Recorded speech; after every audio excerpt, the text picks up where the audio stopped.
કોંગ્રેસનો ઇતિહાસ રહ્યો છે કે અંગ્રેજોની એ સરકાર સામે પણ જ્યાં લાઠી ગોળી તોપ આવતી હતી એની સામે પણ કોંગ્રેસનો કાર્યકર લડ્યો હતો અને ત્યારે સત્તા લેવાની નહોતી પરંતુ આઝાદી લેવાની હતી. એ ઇતિહાસ સાથે આપણે લડ્યા હતા.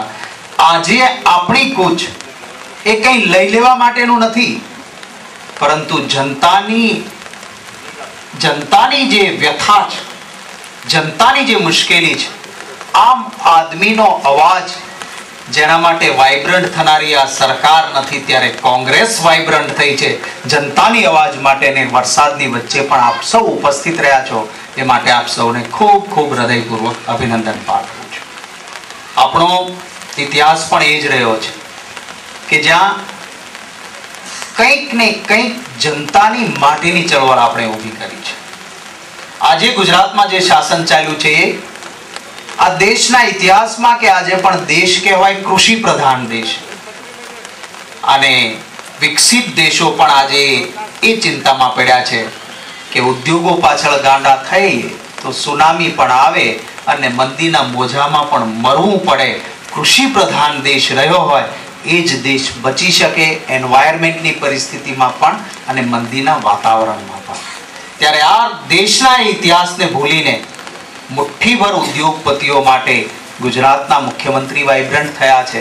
પછી ગાંધીનગરના ખેડૂતની જમીન પણ મફતમાં પડાવીને કોઈને ગિફ્ટ આપવા માંગતા હોય કે ગુજરાતનો દરિયાકાંઠો વેચી મારવા બેઠા હોય એના સામેની લડત આપણી સૌની આ શરૂઆત છે. ઓગસ્ટ મહિનાની ક્રાંતિના મહિનામાં આવતા દિવસોમાં સતત લોકોની વચ્ચે રહીને આપણે સૌએ અવાજ ઉઠાવવાનો છે ને એમાં સફળતા મળે એવી શુભકામનાઓ પાઠવું છું. દેશની જનતાએ ગઈકાલે સર્વે જાહેર થયો, હજારો લોકોનો ઓપિનિયન લેવાયો છે.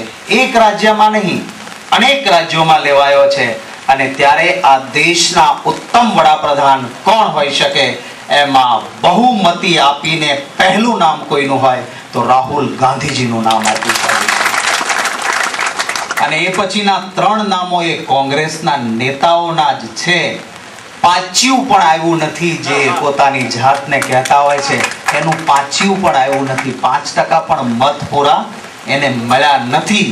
એટલે એક તો હજી વેઇટિંગ વાળા છે અને બીજા અહીંયા વેઇટિંગ વાળા તૈયાર થયા છે. એને વેઇટિંગમાં જ રહેવાનું છે. હા, કદાચ જેલમાં જવામાં એની પ્રાયોરિટી લાગે તો ના નહીં.